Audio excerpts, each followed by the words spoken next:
Hi, hello, vanakkam, and welcome back to another episode on your favorite the Vasant Tech Talk YouTube channel. So this is going to be an exclusive video because now recently we have got this ELK Stack performance testing. So we're going to see a lot of items, a lot of interesting technical things in it. So starting with what does this ELK stack do to us and how to do the performance testing of it. So everything is going to be very interesting. So you're going to learn a lot of information in it. So if you haven't subscribed it yet, please do subscribe to Vasant Tech Talk YouTube channel. And if you are interested to learn more about cloud DevOps related topics, please do subscribe to Vasant Cloud Talk YouTube channel. Okay, so ELK stack. So if we have been doing performance testing for a while, you have probably heard everyone throw the term around, the ELK, right? The Elasticsearch, the Logstash, the Kibana.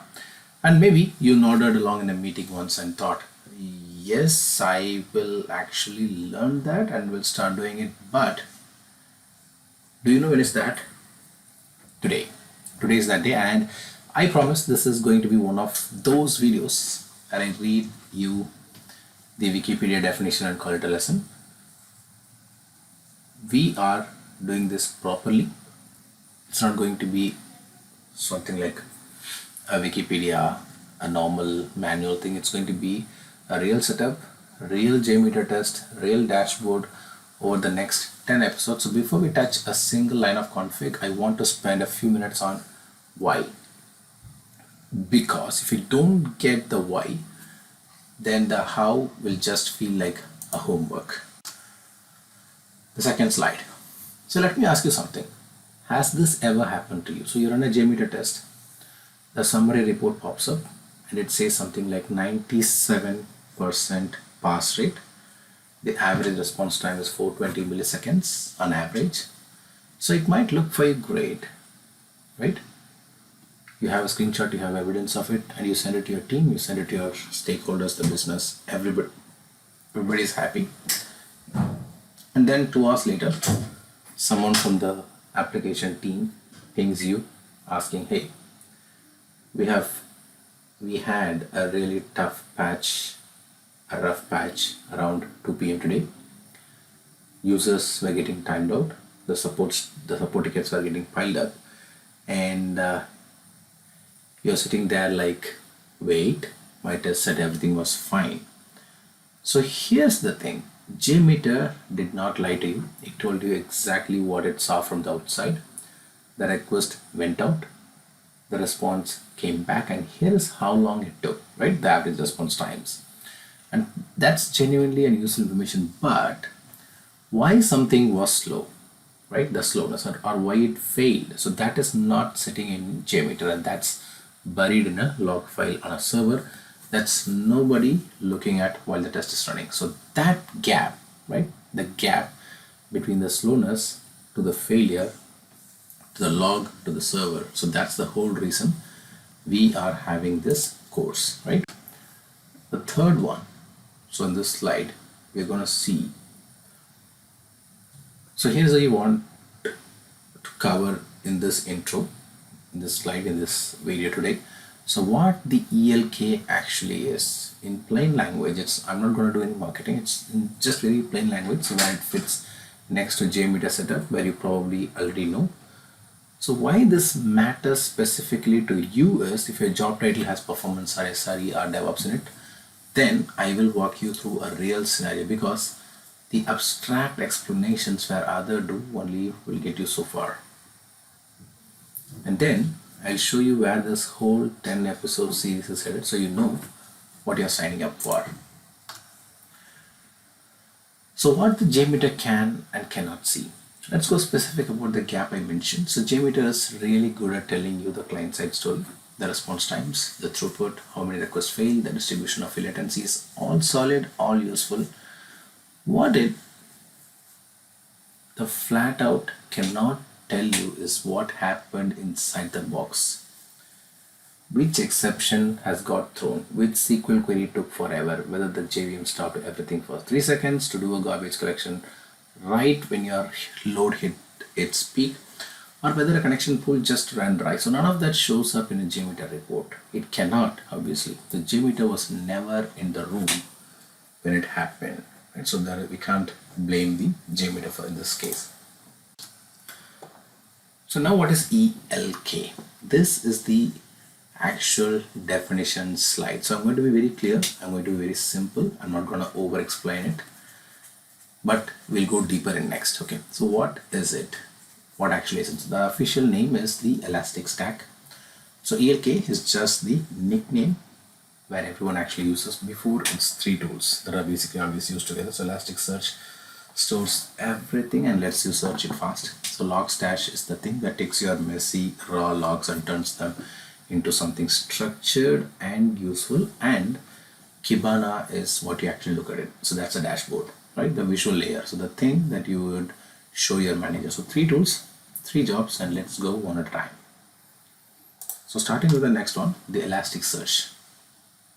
First one, the Elasticsearch. So honestly, the simplest way I can put this. So it's a search engine that also happens to be really, really good at being a database for logs and events. You can dump millions of records into it, log lines, JMeter samples, whatever, and you can search through all of it in milliseconds, not even minutes. I'm saying it again, it's in just milliseconds, and that's the whole trick with it. The second one, the Logstash. Think of it like a factory conveyor belt. So one at the end, you're dumping in raw, messy, inconsistent log lines, timestamps in different formats, half structured text, whatever your application happens to spit out. Logstash runs it through a filter, cleans it up, tags it properly, and what comes out to the other side is a neat little structured record that's actually ready to be searched. That's the second one. Thirdly, the Kibana. This is your window into all of it. So there is a screen called Discover, where you just search raw data, kind of like Control+F for your entire log history.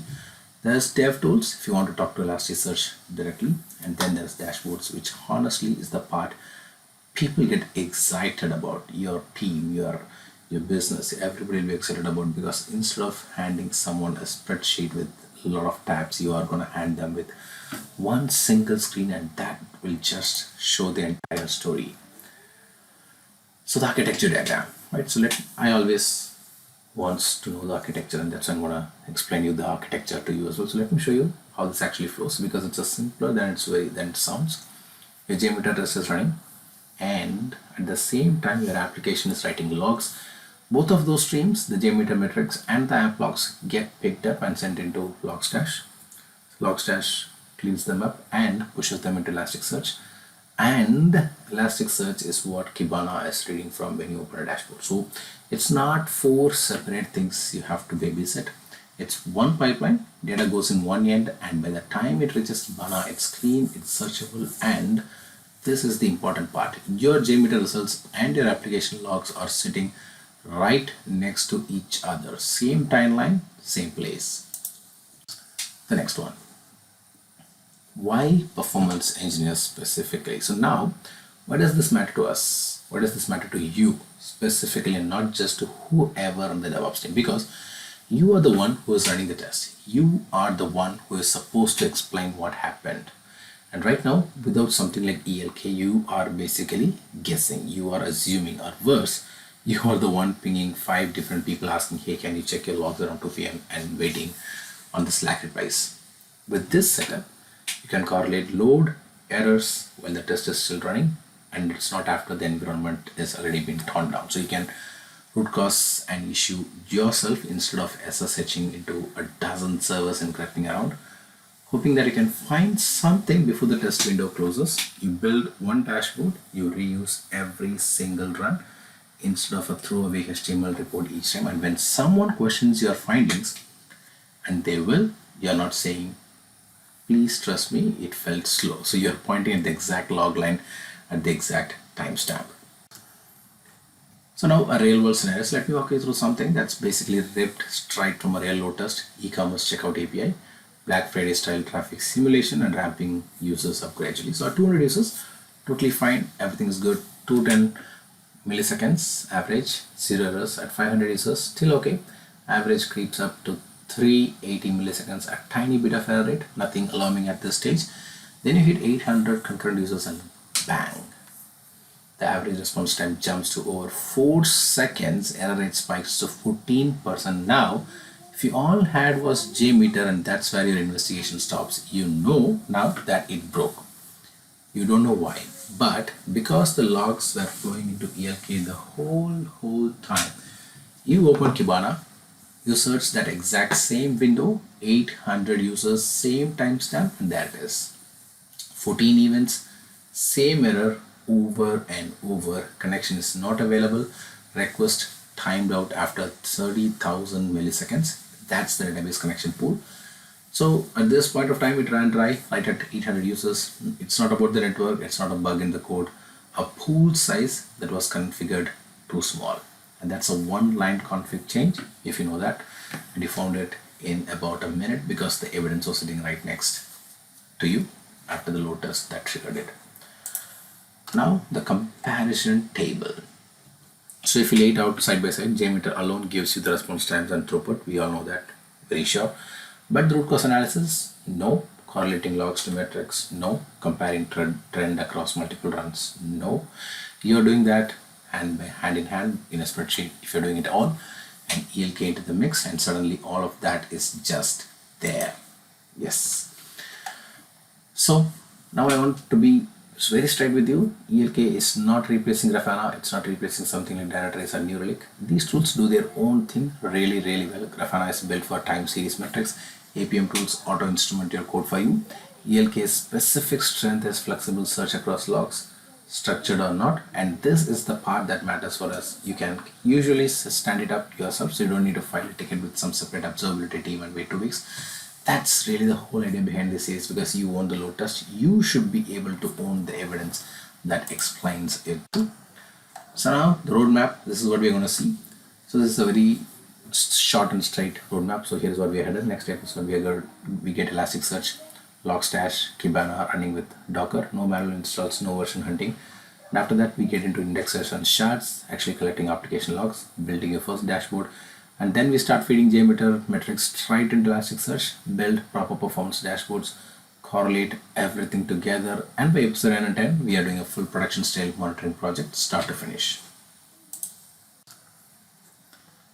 So before episode 2, here's what you actually need. Docker installed, doesn't matter if you're on Windows, Mac or Linux, about 8 gigs of RAM free. JMeter 5.6.3 or newer, and that's a new one, so anything after 5.6, and basic comfort with thread groups and listeners. If you have run a JMeter test before, you're fine. What you don't need, any prior experience with Elasticsearch, Logstash or Kibana, genuinely nothing. I am assuming 0 so before every single episode. Alright, next time we are getting the whole stack running, 3 services, 1 Docker Compose file, and by the end of it you will have Elasticsearch, Logstash and Kibana all talking to each other on your own machine. If that is the series you have been putting off learning, do yourself a favor and subscribe now so it actually shows up in your feed when the episode 2 drops out. I'll see you there. Until then, it's bye bye. If it was Tech Talk YouTube channel, take care and bye bye.